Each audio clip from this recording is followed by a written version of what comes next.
네, 이해찬 당대표의 개회선언으로 더불어민주당 제34차 확대 간부회의를 시작하겠습니다. 제34차 확대 간부회의를 시작하겠습니다. 이해찬 당대표님의 발언 있겠습니다. 2020년 경전한 새해 첫 간부회의가 되겠습니다.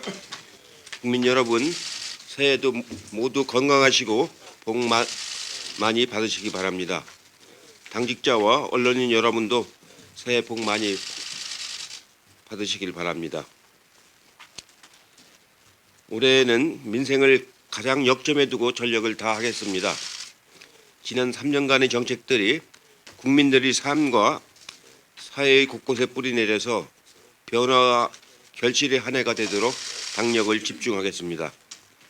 국민이 체감하는 민생경제 활력에 최대 방점을 두겠습니다. 다행히 문재인 정부 정책의 성과가 가시화되고 있습니다.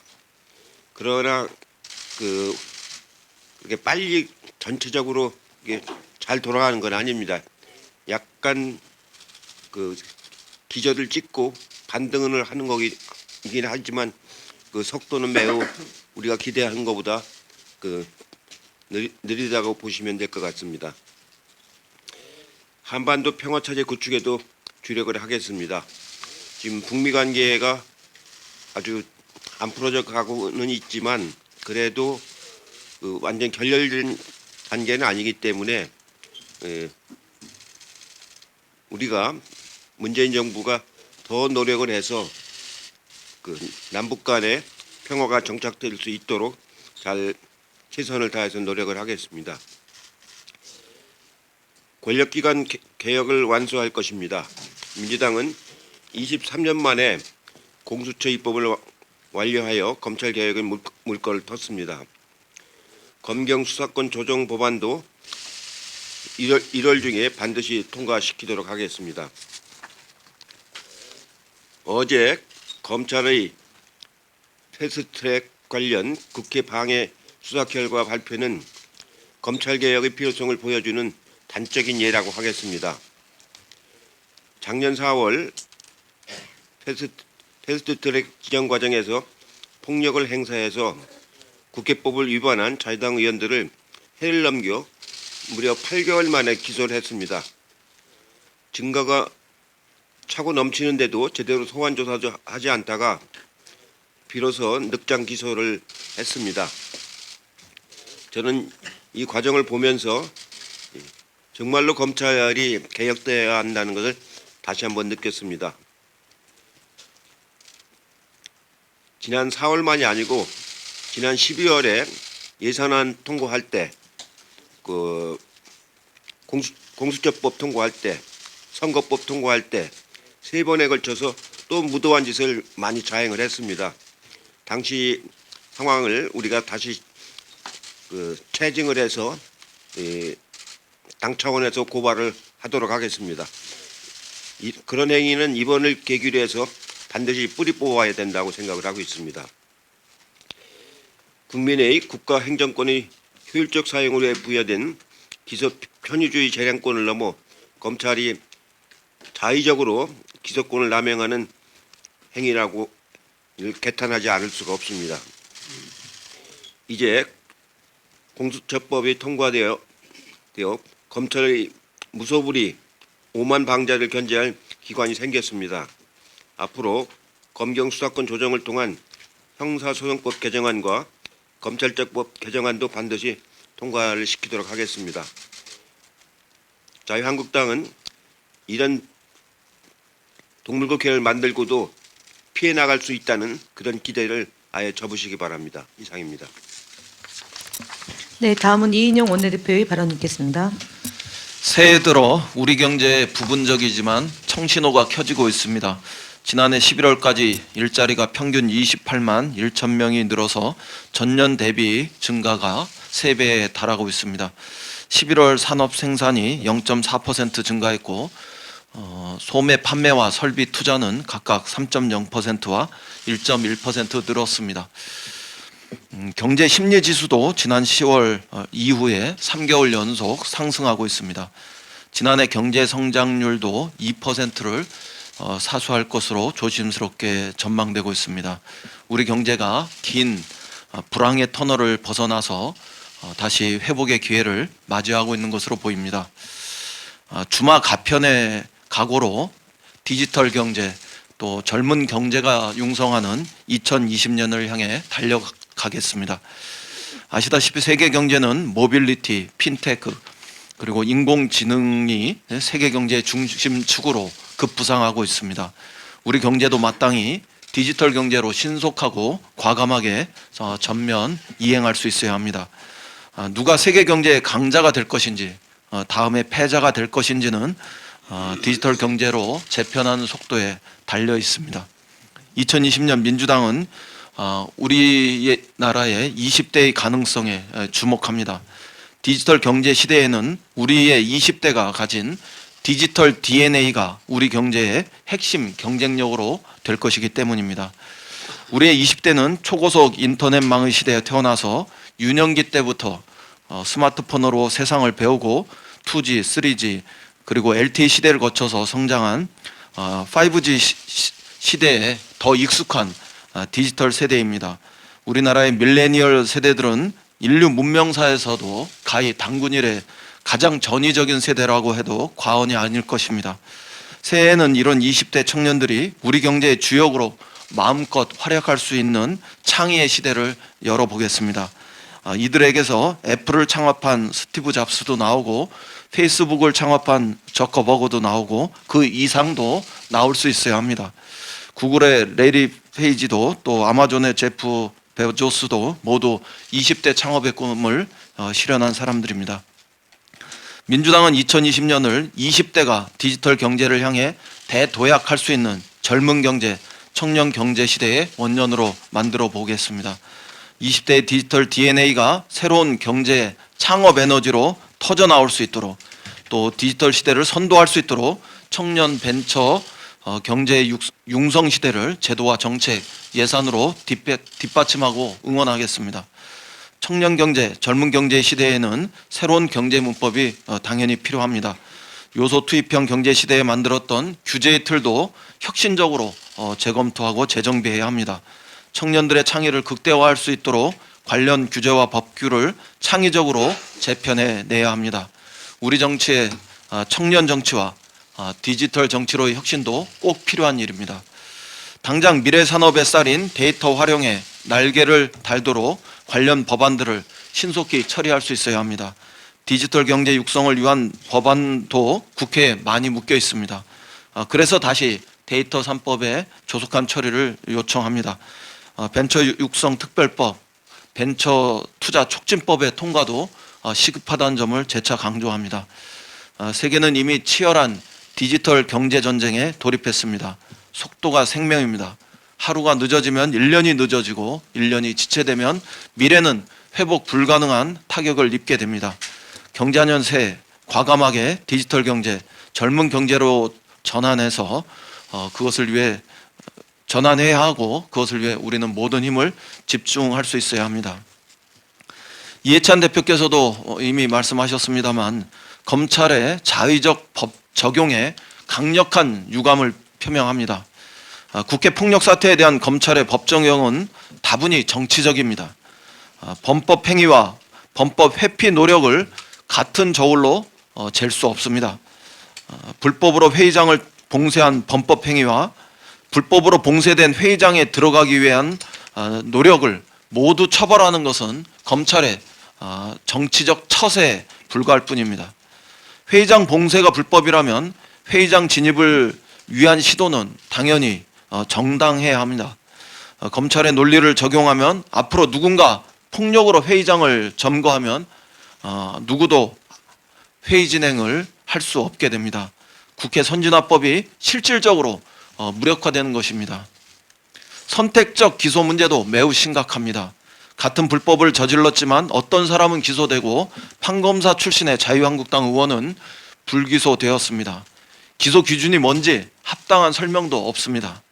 심지어 우리 당에서는 검찰개혁에 앞장선 분들이 마치 콕 집어낸 듯이 기소되었습니다. 보복성 기소라는 의심을 저는 지울 수가 없습니다. 우리 당은 이 같은 검찰의 잘못된 수사와 기소를 바로잡을 방법을 반드시 찾아낼 것입니다. 재판은 물론 추가적 조치에 적극적으로 임할 것이라는 점을 분명히 말씀드립니다. 이상입니다. 예, 다음으로 박주민 최고위원의 발언 있겠습니다. 예, 어제 드디어 검찰이 지난 4월에 있었던 패스트트랙 지정 당시 충돌 관련된 수사 결과를 발표했습니다. 이 결과 발표를 두고 야당에서는 정치적인 기소다, 야당을 탄압하기 위한 기소다라고 비판의 열을 올리고 있습니다. 그러나 적어도 이러한 야당의 주장에 대해서는 전혀 동의할 수가 없습니다. 여러 가지 예를 들어서 설명해 드릴 수 있겠지만 한 가지 예만 들도록 하겠습니다. 국회 의사 일정 진행을 막기 위해서 최입의 의원을 강제로 가둬두었던 이 강금에 관련됐던 의원이 총 13명이었습니다. 이 중에 검찰은 5명이나 불기소 처분을 하였습니다. 그중에 여상규 법사위 위원장의 경우에는 쇼파를 끌어서 문 앞에 놓고 그 쇼파를 치우지 못하도록 그 쇼파 위에 앉아 있었습니다.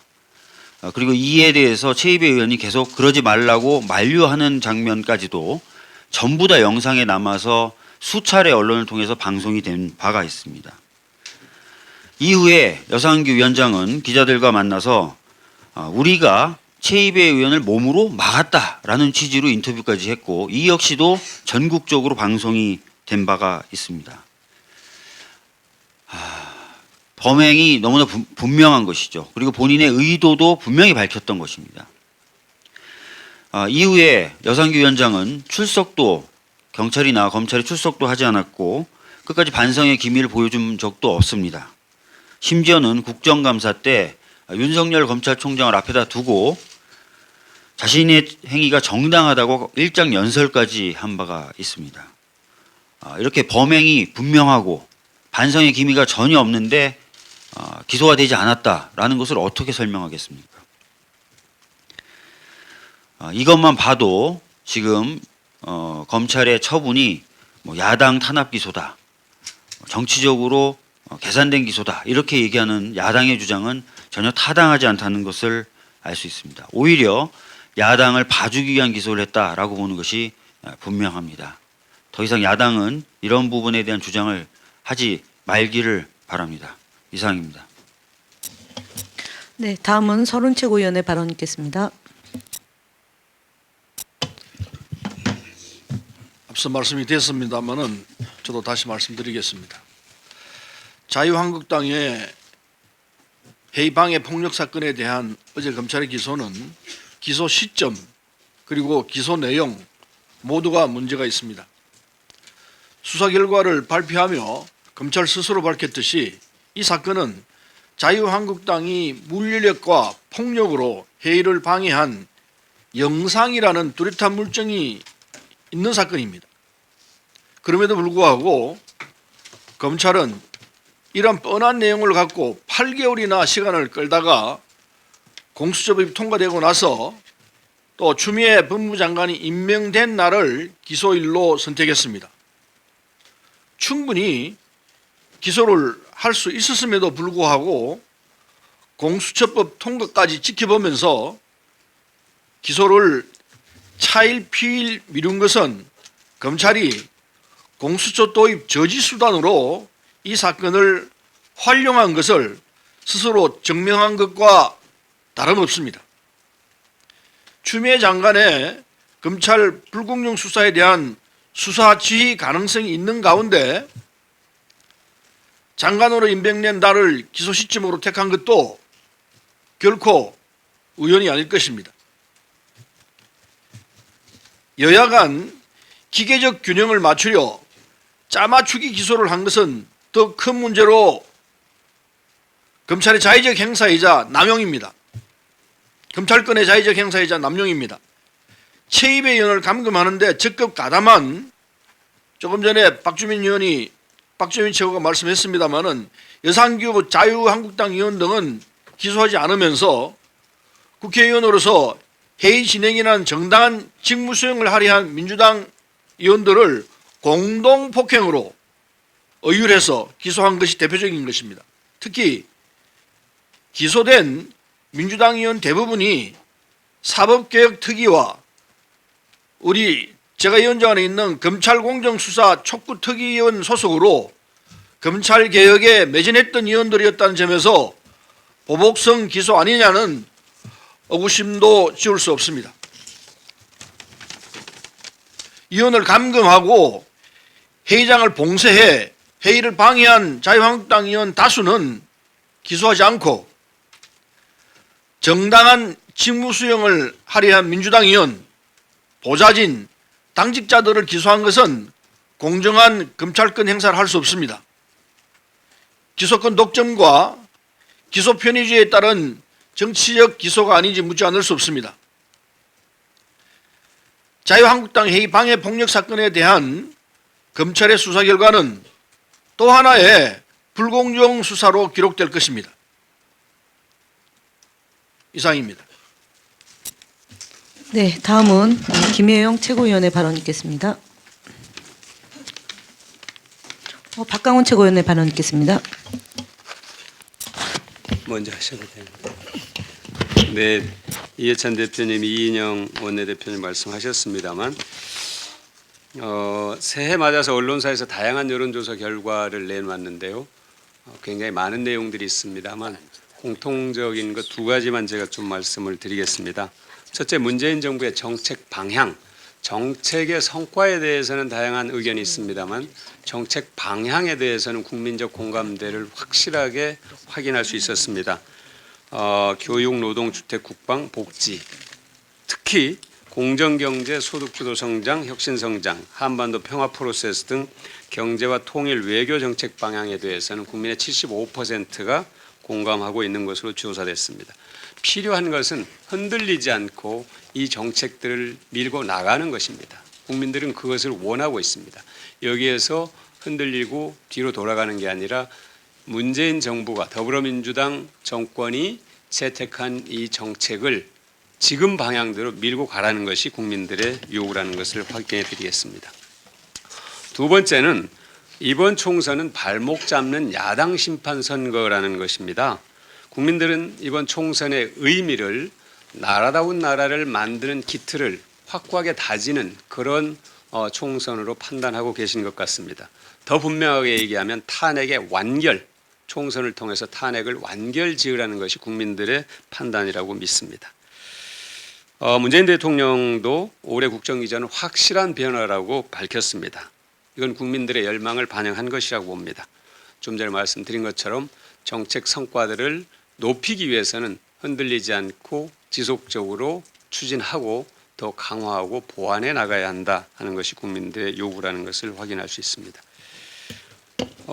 패스트트랙 관련 자유한국당의 국회 폭력 행위에 대한 수사 결과는 우리 당에 대해서 더불어민주당에 대해서는 끼워넣기, 자유한국당에 대해서는 빼주기 이런 기소라고 볼 수 있고요.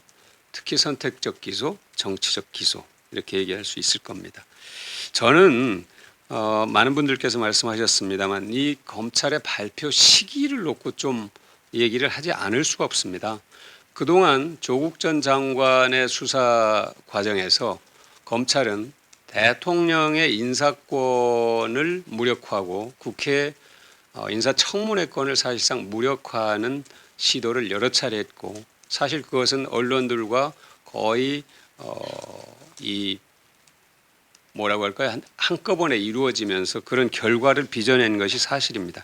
그리고 대통령이 굉장히 중요한 메시지를 발표할 때마다 검찰이 내용을 발표하거나 압수수색을 함으로써 대단한 정치행위를 했다. 이것이 국민들의 생각인데 이번에도 마찬가지입니다. 그날 추미애 법무장관 그 인사 재가가 있었고요. 대통령이 신년사를 발표하는 날입니다.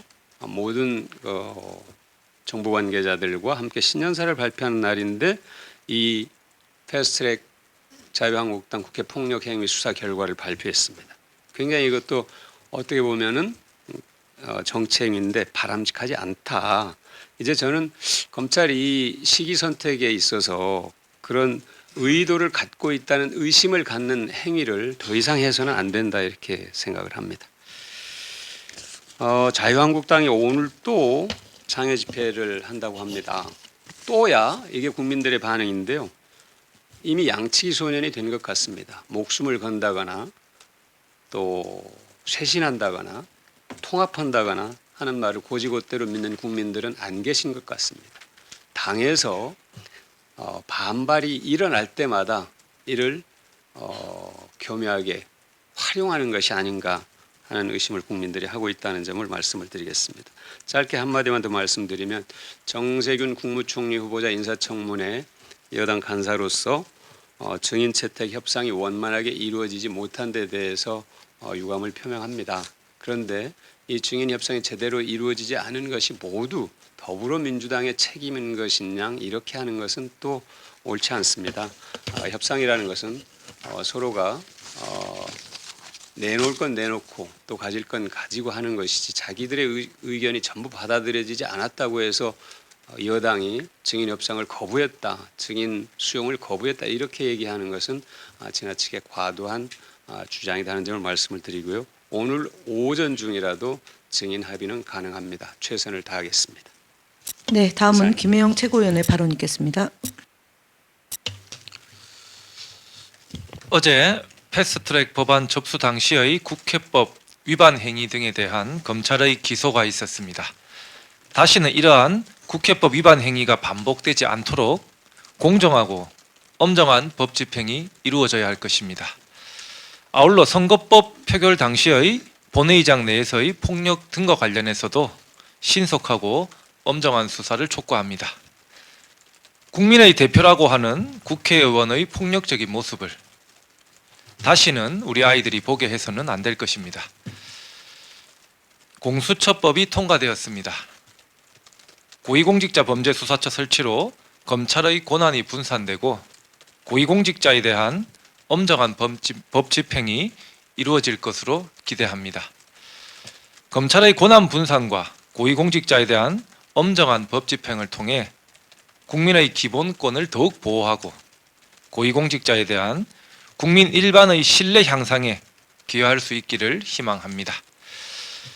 한편 공수처에 대한 우려의 점에 대해서도 소홀히 다루지 않고 잘 경청하여 향후 하위 법규 제정을 통해서 공수처가 제 역할을 다할 수 있도록 지속적으로 노력해 가겠습니다. 이상입니다. 네, 다음은 남인순 최고위원의 발언 있겠습니다. 네, 국민과 당원 그리고 언론인 여러분 새해 복 많이 받으시기 바랍니다. 예, 새해에는 공정과 포용의 가치가 확산되고요. 또 민생 경제가 호전이 돼서 우리 젊은이들이 삶의 질에 대한 어떤 희망을 갖고 좋은 사람 만나서 연애도 하고 결혼도 하고 아이도 낳을 수 있는 그런 행복한 세상이 되기를 소망해 봅니다. 21대 총선이 103일 앞으로 다가왔습니다. 우리 당에서는 정부의 부동산 정책 기준에 부합하도록 총선 후보자 공천 시에 실거주형 1주택 보유라는 부동산 보유 기준을 정했습니다. 굉장히 바람직하다고 생각을 합니다. 경실련 분석에 따르면 2008년 대비해서 2018년 10년 사이인데요. 주택 수가 1,510만 호에서 1,999만 호로 489만 호가 늘었습니다.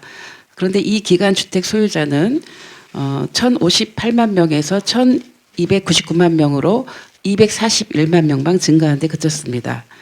같은 기간에 다주택자가 보유한 주택은 452만 호에서 700만 호로 248만 호, 약 53.9%가 늘었습니다.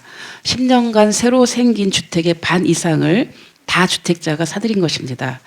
주택 공급을 늘린다 해도 다주택자가 계속해서 주택 보유를 늘린다면 주택 소유 편중이 심화되고 집값 상승 등으로 서민들의 내 집 마련의 꿈은 멀어지게 될 것입니다. 무엇보다도 집을 재산 증식 수단인 소유의 개념에서 벗어나서 거주의 개념으로 전환시켜 나가야 하며 또 정부와 우리 당이 앞장서서 솔선수범해 나갈 것입니다. 국민 주거 안정과 주거 수준 향상, 서민 주거복지 강화 등 주거권 보장 정책을 보다 더 적극적으로 펼쳐 나가겠습니다. 국민 여러분 지켜봐 주시고 함께해 주십시오. 이상입니다. 네, 다음은 이수진 최고위원의 발언 있겠습니다. 네, 희망찬 2020년 경자년 새해가 밝았습니다. 새해에는 그 어떤 일을 하더라도 중심에 사람이 있었으면 좋겠습니다. 현실이 무겁고 고단해도 그 중심에는 사람이 있기를 소망합니다. 지난해 한반도 평화와 공동 번영을 위한 노력과 일본 수출 규제 조치에 대한 발빠른 대응, 또 국민의 요구였던 공수처법 통과로 인한 검찰 개혁은 이제 첫 단추를 꿰었습니다. 추미애 법무부 장관께서 어제 임명장을 받으셨습니다. 검찰 개혁을 통한 국민 신뢰 회복에 대한 추 장관님의 역할에 대한 기대가 큽니다. 검찰병을 정확하게 진단하고 개혁 수술을 완벽하게 집도하는 추다르크의 모습을 국민들은 기대할 것 같습니다. 한 가지 더 말씀드리겠습니다. 아직 우리 주변의 많은 노동자와 사회적 약자들은 여전히 갑질과 공정하지 못하고 정의롭지 못한 엄혹한 환경 속에서 새해를 맞이하고 있습니다. 그들에게 노동은 곧 삶입니다. 인간은 노동을 해야 제 삶을 보존할 수 있고 노동자들은 안전하게 일할 권리가 있습니다. 풀기 어려운 갈등도 있지만 그들의 절박한 목소리에 귀를 기울이고 손을 잡아주는 것도 공정한 사회, 혁신과 평화가 공존하는 경제 활력을 되살리는 대한민국을 만드는 시작점이라고 생각합니다. 저는 공정과 민생 경제에 활력을 불어넣기 위해 전국의 노동 현장을 방문하며 그분들의 이야기를 듣고 우리 당의 목소리를 전달하려고 합니다. 국민 여러분, 흰 쥐의 해, 새해 복 많이 받으시고 올 한 해는 더 많이 웃으시길 바랍니다. 이상입니다. 네, 다음으로 이영석 최고위원의 발언 있겠습니다. 예, 2020년 새해가 밝았습니다. 국민 여러분의 행복과 평안을 기원합니다. 어제 한기총 정광훈 목사에 대한 구속영장이 기각되었습니다. 전 목사는 지난해 청와대 앞에서 불법 폭력 집회를 주도하고 대통령을 체포해야 된다, 또 하나님 까불면 나한테 죽어라는 말도 안 되는 언사 등으로 내란 선동 및 신성 모독의 행위가 도를 넘어서고 있다는 지탄을 받고 있는 인물입니다. 이번 사법부의 판단은 종교 집회를 가장해서 불법 폭력적인 정치 집회를 주도해온 극우 선동 세력들의 행위에 면죄부를 주는 듯한 일반적인 국민의 법 감정과는 괴리가 있는 납득하기 어려운 결정이라고 판단됩니다. 더 나아가서 제1야당 공당의 대표라는 황교안은 정광훈 목사에 대해 아이디어가 많고 나라를 사랑하는 마음이 아주 강한 분이다, 교회나 종교인에 대한 사법 제지는 정말 신중해야 한다며 정광훈 목사를 끝까지 비호하고 있습니다. 황교안 대표의 정광훈 목사에 대한 변함없는 사랑이 정말 눈물겹습니다. 오늘 자유한국당은 새해 벽두부터 또다시 장애 집회를 추진한다고 합니다. 오늘 광화문에서 펼쳐질 황교안 대표와 정광훈 목사의 환상적인 듀엣 무대를 다시 한번 기대해 봅니다. 네, 다음으로 장경태 전국청년위원장의 발언 있겠습니다. 네, 남인순 최고님 감사합니다. 저부터 올해는 3포 세대를 벗어나도록 하겠습니다. 새해 복 많이 받으시기 바랍니다. 까치까치 설날은 어저께고요. 안철수 전 대표님 설날은 오늘인가 봅니다. 선거 날이 밝아오자 떠났던 분들이 날아오고 있습니다. 2012년 대선 출마 이후 13년 국회의원 보궐선거, 14년 지방선거, 17년 대선, 18년 지방선거까지 숱한 선거를 치르며 충분하게 정치적 역량의 한계를 보여주었습니다. 2012년 때 출국하고 바른미래당 전대 하루 전 출국하여 안철수의 새 정치는 출국, 달리기, 귀국이라는 신개념이 제기되기도 했습니다. 많은 언론에서 보수통합의 적임자라며 군불대기에 나섰지만 당장 새보수당의 유승민 의원부터 2년 전 결혼은 잘못했다고 합니다. 안철수 대표께 묻지 않을 수 없습니다. 박근혜 탄핵에 대해서 어떻게 생각하십니까? 아무리 읽어도 알 수 없었던 안철수의 생각처럼 그 생각이 궁금합니다. 세월호 특별법을 유족과 새누리당 중재나 하자고 했었던 당대표 시절, 정작 송파 새모녀조차 수급 자격이 되기 어려웠던 직접 발의한 송파 새모녀법, 청년 비정규직 노동자 고 김영균 님의 아픔에 많은 청년이 절규하고 민식이법 통과를 목 놓아 울먹이던 그 순간에도 새 정치는 없었습니다. 새 정치는 갑자기 어디선가 날아오는 반정치, 탈정치가 아닙니다. 안철수의 새 정치가 사회적 아픔부터 통감하는 것이 아닌 보수 통합용 날개가 아니길 빕니다. 안철수 새 정치가 안철새 정치가 아니길 바랍니다. 이상입니다. 네, 선진균 전국노인 위원장님의 말씀 있겠습니다. 2020 신년 복 많이 받으십시오. 복은 받는 것이 아니라 짓는 것이라 했습니다. 천차만별의 계층, 수천수만의 직업을 갖고 있는데 이분들이 복 짓는 것은 자기 일도 하면서 언제나 남에게 행복과 기쁨을 준다고 하는 그런 마음가짐을 갖는 사람이 복을 짓는다고 했습니다. 우리 당원들이 금년에 복 짓는 것은 총선에 승리하기 위해서 열심히 노력하는 것이 최대의 복 짓는 길이라고 생각이 됩니다. 지난 우리 노인위원회에서 연말에 모여가지고 우리 총선에 어느 총선보다도 가장 중요하니까 노인들 한번 역할 분명히 해보자고 이렇게 했습니다. 아마 이것은 우리 노인들이 마지막 복 짓는 기능이 되는 것 같습니다. 700만 내지 800만의 절대 유권자를 우군화시키는데 우리 노인들이 역할을 하자는데 각별히 관심 가져주시기 바랍니다. 네, 감사합니다. 이상으로 회의를 비공개로 전환하겠습니다. 언론인 여러분들의 협조를 부탁드립니다.